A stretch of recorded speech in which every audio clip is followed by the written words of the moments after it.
Dr. Hirsch, thank you again for agreeing to a very short interview here. We're in Washington, D.C., and we're attending the ASPO meeting. And I want to talk about your new book again. We've had you on the show in the past, and you have told our audience what is peak oil. Reiterate that. What is peak oil for those that are just tuning in? Peak oil really represents the maximum of world oil production, after which world oil production will go into decline. And when it goes into decline, there will then be shortages in many places in the world, and those shortages will get deeper and deeper year after year until we mitigate the shortage problem. And that's going to take a considerable period of time because of the massive size of worldwide oil consumption. Now, in terms of an average person watching this, what does this mean? Does that mean that, let's say the world production currently is 86, 87 million barrels a day, let's get up to 88, 89, then it starts to decline. So for many, they just think, okay, I may be paying $3 per gallon. Okay, so I'll pay $4 per gallon. But is it beyond that? Is it beyond the gas pump? How's that going to impact their lives? What does that mean to families and individuals as we go forward?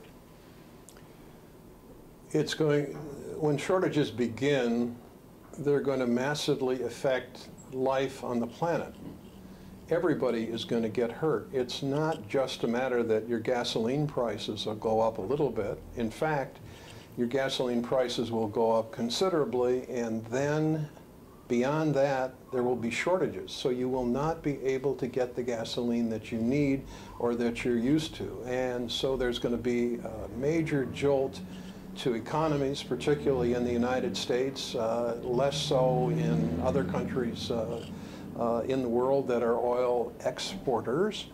But in countries that are oil importers like the United States, there's going to be a great deal of difficulty. Besides that, world commerce depends on moving goods back and forth by ships and airplanes that run on oil products. And so the costs will go up dramatically for goods that that are in international commerce, and then in addition to that, the costs will go up because the cost of fuel will go up dramatically. So everybody will be impacted deeply. And because the problem is complicated, I know that you'd love to give simple answers, and people would like to give simple answers. I've been in this business long enough that I know that it's very hard to give simple one-line answers, and that's part of the reason that we wrote the book that we did, because people need to get in and understand why things are the way they are and why they're so complicated and why it is likely that we're having trouble we will have trouble in the relatively near future. Now, you, in 2005, you were commissioned by the Department of Energy to do a study and look into the future of what peak oil means. Also, not only what peak oil does, but also what other alternative sources we have to enable us to mitigate the situation. You looked at all sorts of options. And we talked about it in the past, and most people probably know about the Hirsch report, which is significant because potentially for the first time you're talking about someone who's commissioned by the Department of Energy, not just an independent scientist. Now, your new book, The Impending World Energy Mess, which I highly recommend to anybody that wants to understand what the future looks like, not only in the United States, but globally. Why the new book? What is it in this one that wasn't in 2005? I've spoken to lots of groups around the world on this subject, and when you give a presentation, it's typically 45 minutes to an hour, and you cannot get the complexity and the understanding across in a very short presentation. We all like to get answers quickly and crisply and so forth, and the crisp bottom line on this is we're headed for a major mess. And that's why we titled the book the way we did. The book is aimed at intelligent people, not necessarily technical people, but I think technical people can use it, that basically remind people how oil impacts us and how it really is the lifeblood of our modern economies. And then something we tell people in relatively simple terms how oil behaves, which is different than anybody is used to in their everyday life. Oil production and the behavior of oil production in the world is just complicated and different than normal. We then show how a number of different, very intelligent people using different techniques have looked at the problem and how it's likely to unfold, and we then express our opinion on that kind of thing. But then we go beyond that to make the point that an oil problem is not an energy problem. An oil problem is a liquid fuels problem, and the reason it's a liquid fuels problem is there's something like $50 to $100 trillion worth of capital equipment, cars, trains, boats, planes in the world that run on liquid fuels and cannot be quickly converted to something else, maybe not for a very, very long time. But you can't change those things quickly, so you need to do conservation and you need to produce alternate liquids in order to keep us going until we can work our way through a very long transition to other energy sources. So essentially your solution is kind of a two-part solution. One, you mentioned conservation. Yes. And conservation, the other one is looking for alternative solutions. We have enough brains here in the United States and elsewhere that if we focus on the problem and if we stop denying that we have a problem and we put our scientists to work, we're sure that within a decade we'll find other solutions. The first part, the conservation. What would you say to an average audience that says, look, I've never heard this from CNN, ABC News, or any of our politicians on top. They don't come out. Are they looking for the best interest of us in a long-term strategy? Why aren't they talking about it? If it is that detrimental, if it is that immediate, this thing's going to happen, why? What would you say to an average person who says, I didn't hear it from President Obama in a way, I didn't hear it from President Bush before, and now you're talking about a situation that's going to happen. What do you react to that question? Well, first of all, they have heard it from Bruce Soltani. All right, and I give you credit for getting ahead of this problem and beginning to talk about it and beginning to share it with your viewers. So that's a real service. In terms of your question, it's not a matter of turning our scientists loose.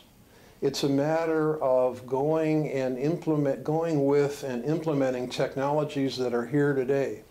Because the character of the problem is not that we need discovery, although future discoveries will indeed make a difference. The problem in mitigating the decline of world oil production is to implement conservation on a massive scale and implement enhanced oil recovery on a massive scale and coal to liquids and gas to liquids and heavy oil and a few other things. These are technologies that are here today and ready to be implemented. And we have to implement them because the decline problem is basically running away from us. And what we have to do is we have to build stuff and get it out there. And that's the only way that we're going to work the problem in the near term. In the longer term, yes, research and development is extremely important, but it's not going to impact for decades. Because first you have to invent something, and then you have to engineer it, and then you have to demonstrate it, and even in a compressed schedule, that just plain takes a long time, and then you got to go build a lot of what it is you've come up with. Okay, so in putting this thing into a number or a visual effect, here you have a plateau of production in the world.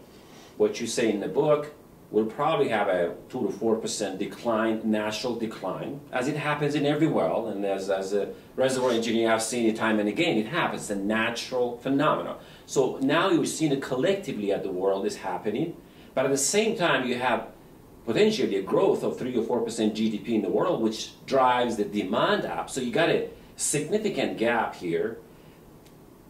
In the intro, how long do you think it does take for us is there a massive wealth transfer in a society for those that see the problem, get prepared for them, for their investments and a strategy, and those get blindsided essentially? What is going to happen?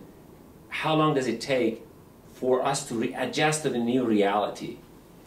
Well, first of all, it's our belief, based on the experience of 1973 and 1979, that when oil shortages develop, GDP will get dragged down. So as much as people might demand having more, the more is not there to satisfy their needs, which means that the prices will go up dramatically and there will be shortages. So the character of this problem is that world GDP will be dragged down by the dragging down of world oil production. What we did in 2005 and also in this book is to take a look at the very best that could be achieved in terms of mitigation, physical mitigation as well as administrative mitigation. We can talk about that if you like. But in terms of physical mitigation, a worldwide crash program is the best that you can do. The very best that you can do by definition. And a worldwide crash program and the things that are ready to be built now, in fact, are going to take much longer than a decade to begin to implement,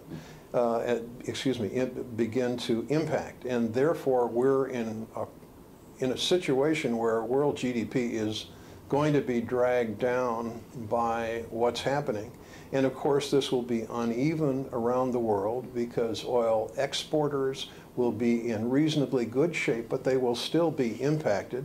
And the oil importers like the United States and Europe and Japan and Korea and so forth are going to be hurt very badly.